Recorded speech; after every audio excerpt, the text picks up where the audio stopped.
I looked at the pump on that one.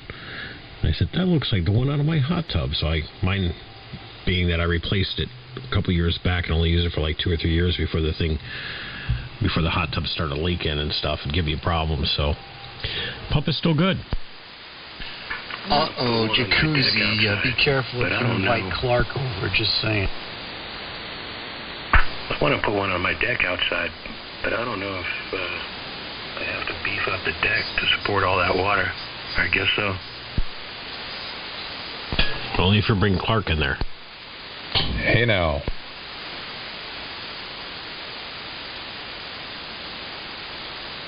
I mean, how many gallons of water? How much water you got in a 10 by 10 hot tub? Well, I got a 10 by 10 deck, and my hot tub is probably, 8 foot around. Do the math on it. It's good times, man. I'm telling you, I am like totally energized this afternoon after being in that for like a half an hour. Oh, man. I used to come out of mine, a glass of whiskey, and get out of there. My legs are like rubber. I'd plop on the bed and fall asleep. Yeah. The alcohol gets amplified when you're sitting in the hot water, man. Big time. Yeah, your blood pressure goes I'm not down going too. to sleep anytime. I brought one of those kettle Bloody Mary and the can stuff out there with me, and I hung it there for like half an hour, and I come back and ask. I still don't have flip flops or socks on. Good times.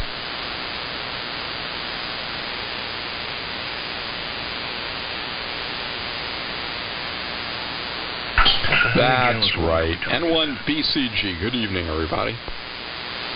King Mike 4 X-ray, y'all.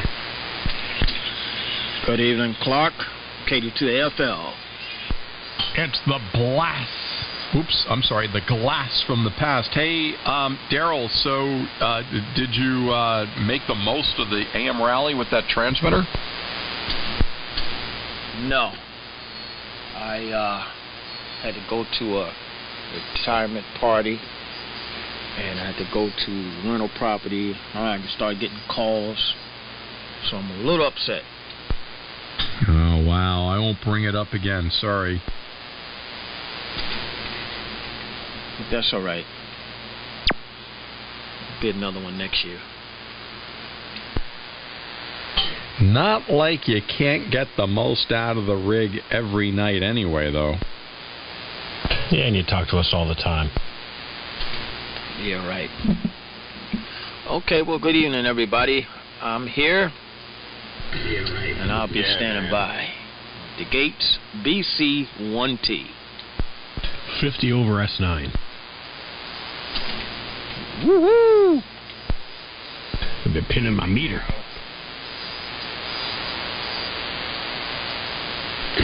Pinning my meter. I got Perry on in the background. Come on. No, that was me.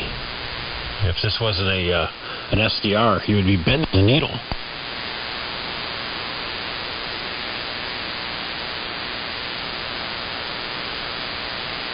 That's right. So how many gallons are we talking about now? Where's the volume on this? Hello. What the hell was that? It sounded like an incinerator. So, Clark, Yes'm. was I correct about Large Dave? Yeah, that's amazing. So I think he's up on I-95 now. But yes, he was doing the afternoon show for our classic rock station when that story was, in effect.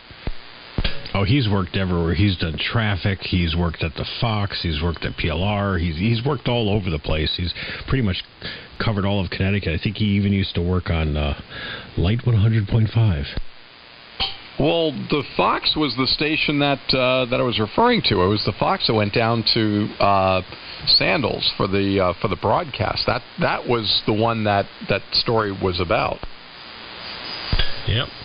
He's still in radio. He's still doing well. So I don't know how well it is when you work in radio, but you know the pay scale, but yeah, I worked with him back in the 90s, and I'm friends with him on Facebook. I think I friended him a few years back, and kind of keep an update on what's going on. Holy crap. Friends on Facebook. Send him a note that says, Clark says, hey. No, he's a good guy. He was always very easygoing. He was probably one of the most, he's very 420 friendly. I know you like that. And you can imagine taking him to Jamaica. Oh my God, 420 super friendly. Anyway, but he's a decent guy. If there was if he had it like an animal that he'd be like a golden retriever. Just sort of like happy-go-lucky. Good guy, that Large Dave. He was always nice and very helpful in my early days of radio. Do you remember? You were part of the Fox back then. Do you remember the little blonde bimbo, Christine Young? No, that might have been. I got to the Fox originally. I know this is not interesting to other folks. I was doing part-time engineering there from 97 to 99, and then I became their chief engineer in 2001, so that might have been outside that period. It was before, because I think she got to PLR probably in like 94, so she had worked at Fox before that.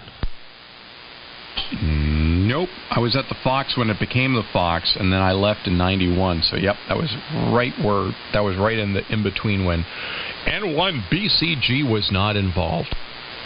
She was the one that would, when they'd pull from the PL archives, she would call them the archives. Not as a joke. She thought it meant archives. That's great.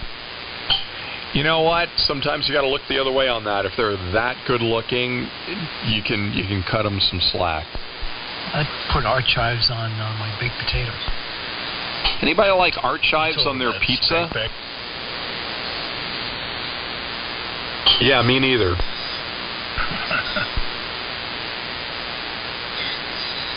I don't like hairy fish on pizza or on anything. Oh, only in your bubbling hot tub. There was no hairy fish in that bubbling hot tub either. Hey, you know what? If they're gonna have the hair there, it's gonna be like the racing stripe, or it's gotta be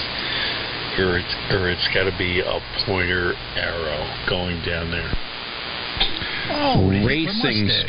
I've seen the pointer arrow, but I've never seen racing stripes. What's up with that? AKA the racing stripe. It's just like a half an inch thing.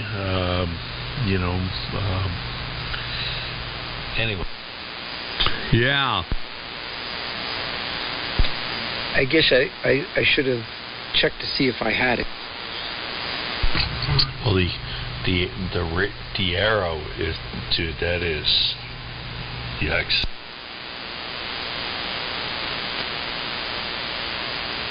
It's like go there.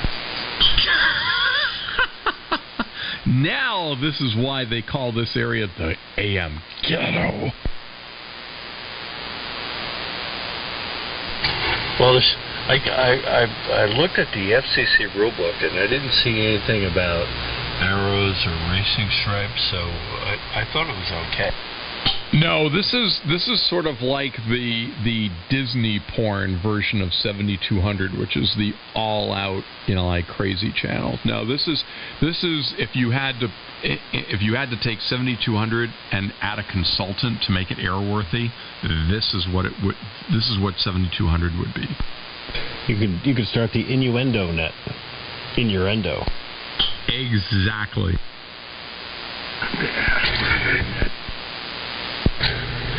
Egg Zachary. Exactly, yes.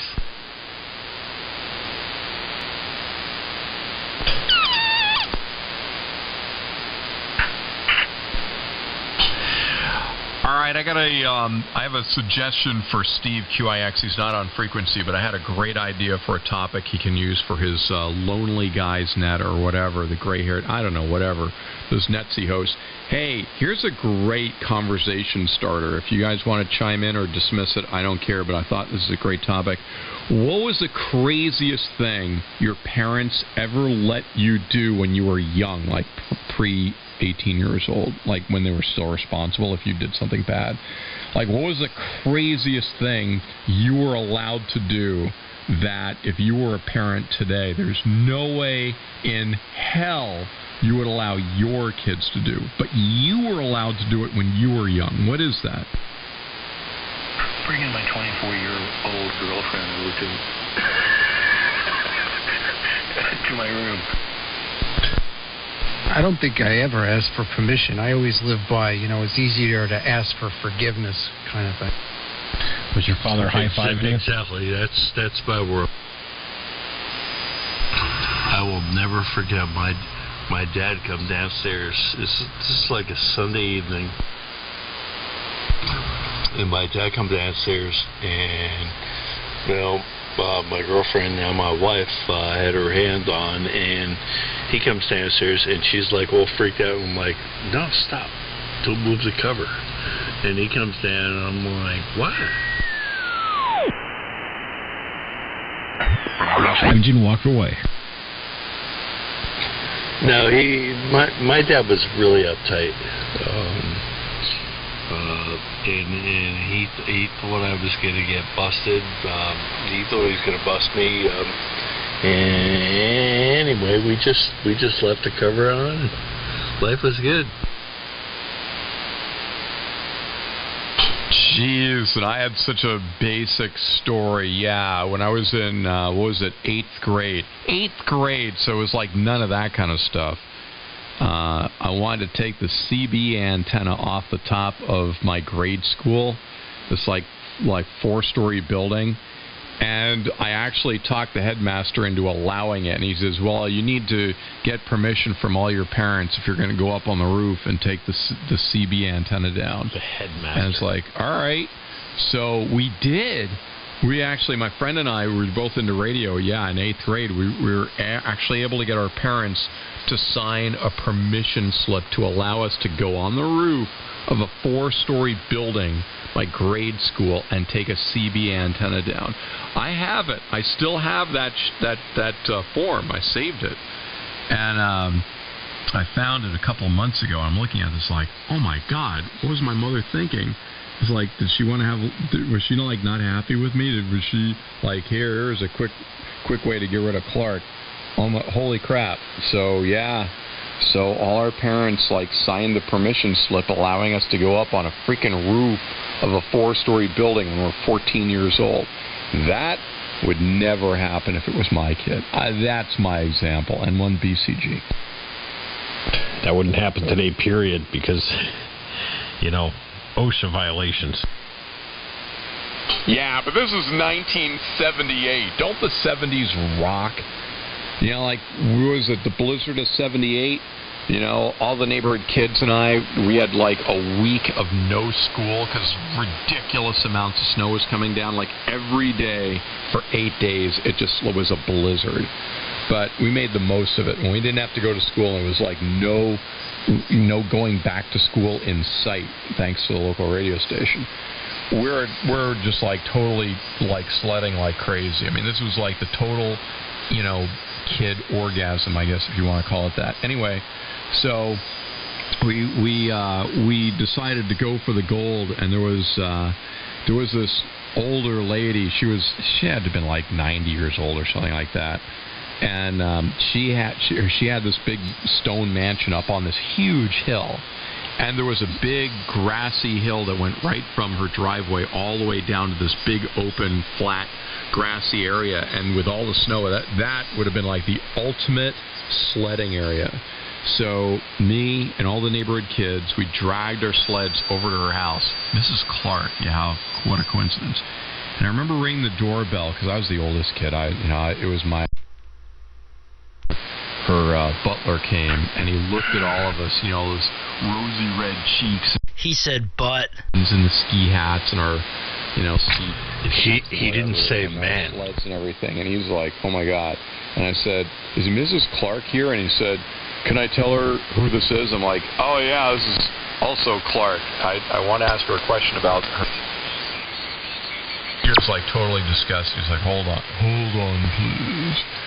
So then, about a minute later, this diminutive little lady with like white hair comes over.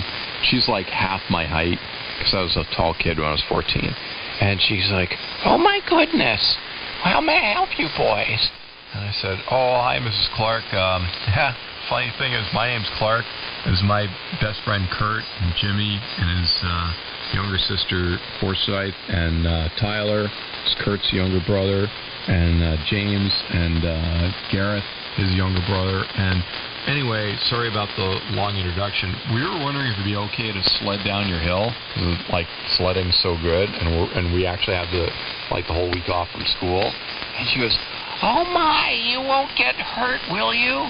And we were like, oh no, hell no, absolutely. And we didn't say hell. We were like, oh no, we won't get hurt. No, we promise. We'll be fine. We'll sled very safely.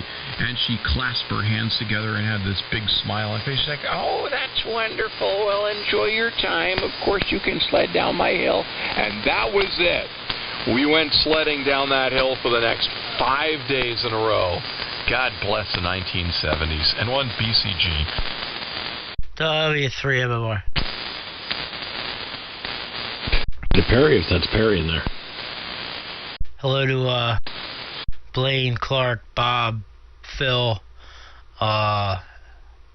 anyone else, if anyone else is in there. The magic mirror must be broken. Hello, Perry. No, after that story, I'm sure I drove everybody off. My point is, if that was today, lawyers would have gotten involved. See, that's why I said, God bless the 1970s. But that's back in the day, where people would smoke in the office. Even the principal would have a cigarette ashtray on his desk.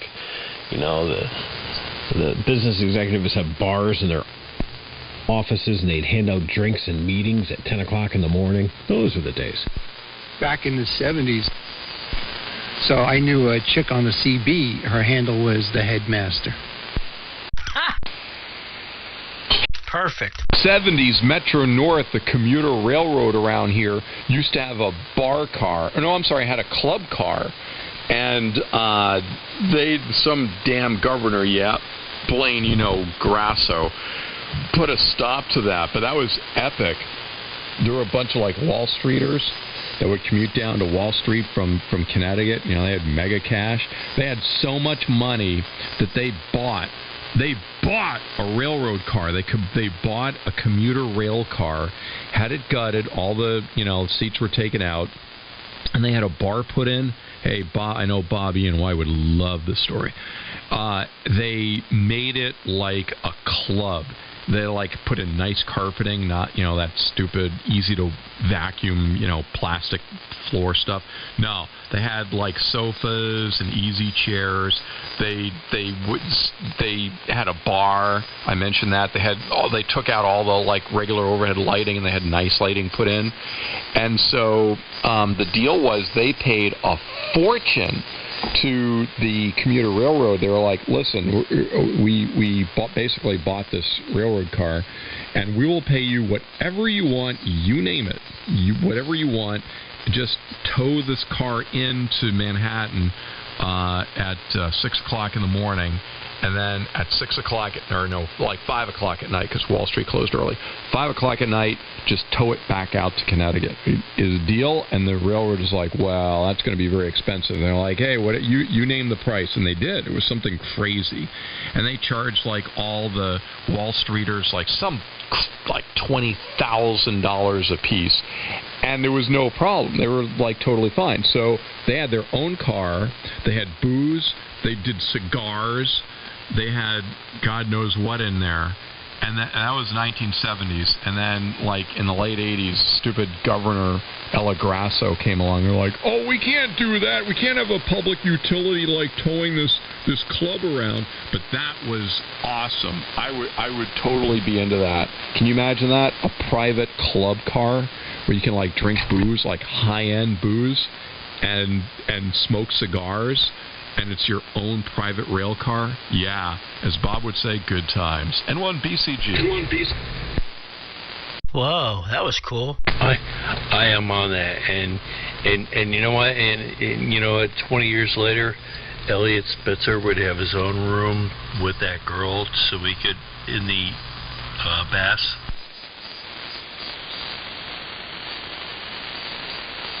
I'm lost because I'm young. Yeah, Perry, you really missed out on good times. Yeah, sounds like it. Yeah, man. Well, time for the hot tub. See you, boys. Catch you later. W2PHO. See you, Phil. 2 or 104 degrees. It's going to be 104, and I'm going to go ow like I always do. Well, just add some pasta, and you'll be all set.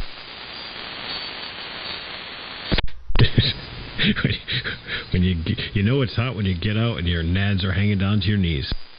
See you, Phil. You should, like, emphasize the fact that the hot tub is too hot. You know, it's like do the lobster thing when you jump in, go. That's all right. I get my revenge with the organic bubbles. Oh, really? You put some shower gel in there? I advise against it from, personal experience. Sit. If you need to bring the pint bottle of Fireball out with you. Come on.